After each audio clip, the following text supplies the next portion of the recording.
This short demonstration shows how to look at the Entron IPAC2 V2 medium frequency welding timer status messages, including the results of the last weld completed using the matrix window option via the NetFlash programming software. On the Edit Control Parameters toolbar, select the matrix window icon.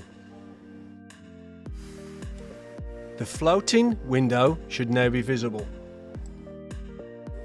This matrix window displays the following information: the last program used and the results of the following parameters: pre-weld current if used, main weld current if used, post-weld current if used, force feedback if used, and the percentage pulse width used to make the weld. All IPAC2 V2 faults are displayed in the Errors section. This example displays the message Low Main Current. The welding errors can be reset by selecting the Fault Reset icon. Now select Continue,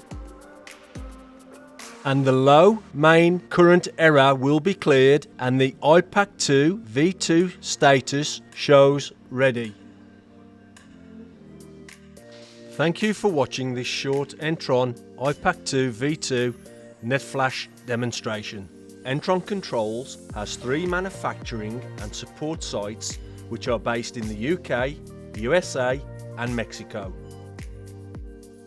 For more information, visit our website www.entroncontrols.com.